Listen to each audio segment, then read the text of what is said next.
When you talk about rivalries, what do you think about? For me, it's the Broncos and the Chiefs.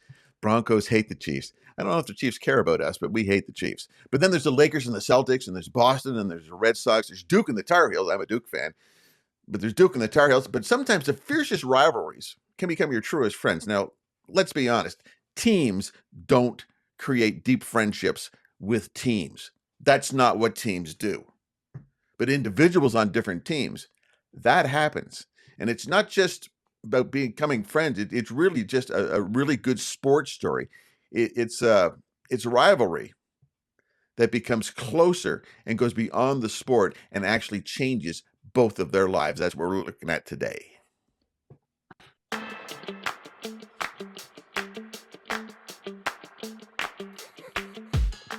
Got it. I don't know, Bill. I think you missed the greatest rivalry of all time. Therefore, would be Ohio State versus Michigan. I don't think you can go to any website and ask for the biggest rivalries in sports, and that one always comes up every single time. So, just got to set the record straight for you, though. But you make a really good point with all of that. Is that teams can't be friends, right? Like they're just, it is a team. They're your rivalry. We know they're on our schedule. And for some reason, that game means more than any other game on the schedule for whatever reason, because there are rivalry. But what we're talking about today goes beyond the team rivalry, but those individual rivalries, and that what happens after the rivalry is over, or what gets developed during the rivalry. And I think one of the greatest rivalries, individual rivalries that you will think about is Chrissy Evert and Martina Navratilova. We got to go back a few years. We got to go to tennis. So some people may not be familiar with that rivalry, but back in the day, Chrissy Evert and Martina Navratilova, they played over 80 matches against one another over a span of 16 years. And you know what the outcome of all 80 matches were? Was nearly a dead tie. I think Martina has it by a few matches only. But it's not what happened on the court and the result of those matches that we want to talk about today. So what is it we're talking about today, Bill? Well, we're talking about beyond the game itself. They met as rivals. They fought as rivals. They hit yellow fuzzy balls at each other for years and years and years. 16 years of that. Yeah, I mean they just whacked it at each other, and always trying to be the absolute best that they could be. I got to be at my best when I'm going to do it. But after it's all over, after they retired, after all of this of everything with regard to the sport, they became like the best friends ever. And you're thinking, man, that's weird, because they never played on the same side of the net. They didn't. Yeah. And between the two of them during their time, they dominated. Just about. They dominated for well over a decade. Yeah. So their first match was in like 1973. Their last match was like in the late 80s, 88, I think it was. But during that period of time, if one of them was in the finals of whichever tournament they happened to be playing in at the time, it was a really high likelihood they both were in the finals. So the matches they ended up playing against each other tended to have a bigger outcome than just who won the match. It was who won the tournament. So we're talking like not just a rivalry between two individuals, but the outcomes of each one of those matches. Like there was a lot at stake for them, especially as a professional athlete. And the two of them together, they literally dominated women's tennis for well over a decade. Again, if one was in the finals, it was highly likely that they both were there. But here's what happened. Is that over the course of that rivalry, they very much started off as, hey, you're just another player. I got to play against you today. And then they realized, like, hey, we're very evenly matched. We have very distinct, different styles and strategies and strengths within the tennis court itself, but we're very evenly matched. So early on, it was just kind of this distant relationship, very professional, civil towards one another. But over time, it started to become this development of a very deep respect for one another, and then ultimately became a friendship. Yeah, no, I think you hit on the key: respect. Oh, I got to beat her. I have to come out on top. But man, I respect her game. I respect her strategy. I respect her because she brings something to the game, and the respect for the game became a respect for each other. and the respect for each other became a close friendship with each other. I mean, seriously close. Like after they both retired, they went through some stuff that was amazingly similar. Tell us about that. You're a Yeah. little more up on it than I am. Well, yeah. So, but actually, before I touch on that, even I want to go back to the respect piece. Okay. So if we think about it, they played each other 80 times and they came out almost in a dead heat. I think Martina uh, has the edge by a few matches, right? Um, but does while losing's never easy, especially for a professional athlete, because that's what you're being paid to do is to go out and win, right? Um, but does losing take on a different aspect or a different perspective when you have a high level of respect for your competitor? Because you got to figure both these women lost as many times as they won against each other for the Just, most part. just about. What comes to my mind, But and because of the level of respect they have for it, doesn't mean that they don't want to, it doesn't mean that they want to win less. But then if they suffer the loss, does the loss take on a different kind of perspective or feeling or how they view it because of the level of respect for the person that they lost to? I I think don't it. know. I'm just posing the question out there. Yeah, I think there's a big difference between losing against somebody that you hate Yeah, and losing against somebody that you respect. She got me this time, but there will be a next time. There will be a next time. So because I think if like you lose to somebody you absolutely despise and hate, I think it could take you down a really dark path oh yeah. and possibly like destroy you to the point where now you're training with only one thing in mind, and that is to destroy the other person, Right. right? Right. Whereas if I have a respect, a healthy respect, it's like it makes me better. Like, I mean, I don't know. I mean, it makes me think like iron sharpens iron, right? Right. So Right. Proverbs tells us like, as one person sharpens another, one person helps another become better. Like, and it's never fun to be, sharpened, but at the same time, I know that I need it, and I think that we became kind of the relationship there, right? Right. I think it's been said that when they played with each other, their games evolved. Martina had to improve her fitness in order to keep up with Everett, but Everett had to adapt her strategy in order to keep up with Martina. And they forced each other to play the game of tennis better. I mean, Yeah. for me, playing the game of tennis means that net's really far away. Can I come closer? Right. Well, think of it like this. What would have happened if one of the two would have just taken on that idea of I hate the other person so much that everything that I do is designed to beat them. Well, I think of it in terms of like, so they dominated, the two of them dominated tennis for 10 years. If one was in the finals, they were both kind of in the finals. Um, but if they had taken a different approach, would have one just kind of never been heard of? One owner like was maybe a little flash in the pan for a couple of years, but the other one would have just started to dominate, and the other one, nothing would have happened. But because of the relationship they had and the mutual respect, they ended up together dominating tennis, which then takes us to what you were alluding to a moment ago, takes them into their latter part of their career and even into retirement.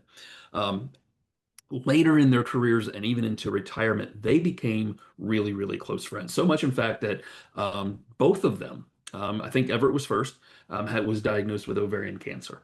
And when that happened, um, like they were just there together to go through that diagnosis together. And then later on, Martina developed cancer, and like one of the first calls that she received was from Everett, just to say, "Hey, we're in this together."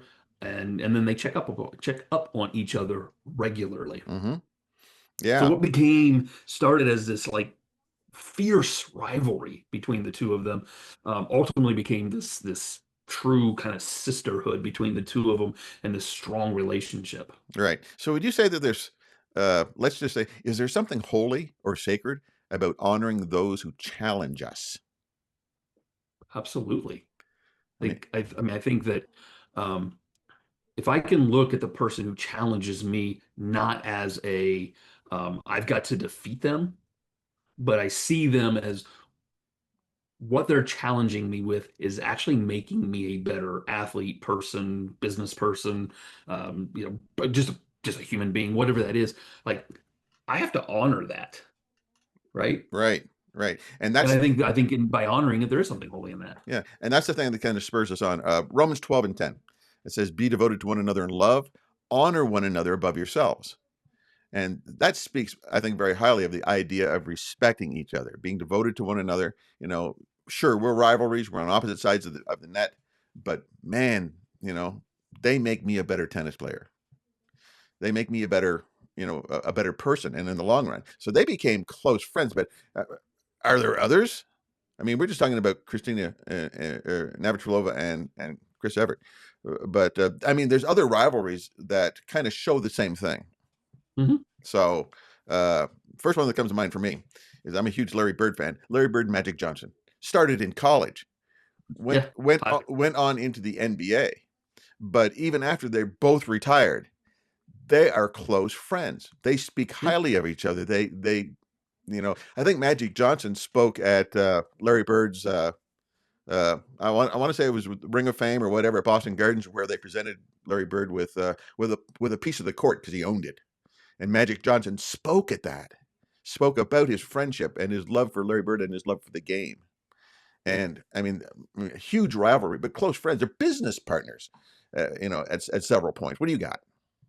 So I'm going to go back to my statement earlier. I talked about Ohio State, Michigan, right? That's a huge rivalry between two teams. However, the two head coaches, if you go back into the late '70s and '80s, you had Bo Schembechler with Michigan, and you had Woody Hayes. Bo and Woody were great friends. Bo played for Woody, not at Ohio State, at another college before Woody was at Ohio State. Bo worked for Woody. Bo got his own head coaching position, became a head coach ultimately at Michigan, and the two of them together actually created what they call the 10-year war between the two of them, and created what is now called the game. Like if you talk about college football, the game, everybody knows what you're talking about. Yet they remain very, very close friends, and both spoke very highly. Even had some memoirs written in his fond memories about Woody. But the two of them on the field were these fierce rivals with one another. Right. Another one comes to mind is Peyton Manning, Tom Brady, Hmm. and both considered two of the greatest quarterbacks of all time. Brady's got more rings. Peyton has maybe a few more records, but does that really matter? They say that they talk to each other every week since they've both retired, assuming Tom Brady doesn't unretire again. But since they've both retired, they talk to each other every week, and they say we made each other great. They didn't say better. They said we made each other great. Right. You loved Yeah. seeing the rivalry between them on the field, but the fact that they're friends and good friends now, I think is a pretty big deal. So, Yeah.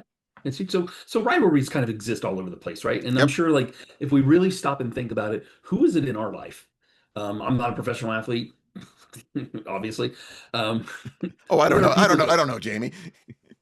I know I may have let the cat out of the bag. Some of our listeners may have thought I was, but there are people that push our buttons. But can we look at them, like whether it's coworkers or their siblings or people in our life or whatever that might be, our family members, neighbors? Like, are there people that kind of push our buttons, and do we let them frustrate us, or can we look at them to say, if I allow it, or if I take it with the right perspective, I can let this person make me better. Yeah, I think so. I've got a couple people in my life that are like that. We're the Sure. closest. We're the I close. think We're the everybody closest. does. We're the closest of friends, but sometimes they call us out, Yeah. and you can take it because you know that they care about you. They're not just trying to beat you down. They're actually trying to build you up by calling you out, and those are the friends that I appreciate um, more than anything. They're the ones that give you the don't give you fluff and don't just beat you down. I dare bring this up in closing, and we do have to close, but I dare bring this up is Caitlin Clark and Angel Reese. I would love to see that rivalry of sorts become friends when it's all over. I don't Yeah, know. sure. I And don't know if it'll ever happen, but I would love to see it because right now all of the news goes to the negative, and I would rather right, see all of the news go to the positive and how they could make each other better. make each other better. I don't Yeah, I I'm don't not know sure if that that one. yeah. Mm, we're so early in so early in on that I'm not even sure I would even call it a rivalry yet. But I think it has the potential in the making, especially if both of them would look at it from the perspective of like, can the other one make the other one better? Which I think kind of like as we wrap up, it's like does a healthy rivalry I think has some components to it. Run is it actually calls us to be better, calls us to excellence, right? okay. It's like I see this quote unquote competition with this person, but it's through the competition that it makes me actually a better player, a better person, a better whatever. Right. I think it helps us keep our egos in check, because it would be real easy to allow, like especially in the professional athlete arena, to let your ego get out of control. And I think it also helps to kind of, along with keeping ego in check, helps to narrow our focus to say what's really important here, what matters the most. So I think as we think about things that we may not consider to be rivalries, but can we look at them as such to say this person makes me better, they keep my ego in check, and they also help me to focus in on what matters the most. Right. Right. We pursue excellence and humility together. And Yep. I think what's greater is not necessarily the competition, but the camaraderie and how close they get because of the rivalry. The rivalry is not the rivalry is great, but the end result's even better. Is that we make each Yeah. other better, and I think that's what God Well, wants for all of us. We help make each other better. I think And so because I think if you go back and you look at the final record between Martina and Chrissy, I mean, I won half the time, which isn't a great stat. right, But but what is great is the fact that they dominated a sport together, and then ultimately at the end of it, it wasn't about the sport; it was about them two becoming these great friends that supported and encouraged one right, another. right. I think they help So, make each other great. That's why we're talking about absolutely. them. They make each other great, and Yep. that's what we want to do. We want to make each other better, closer, and stronger because of working forward with each other.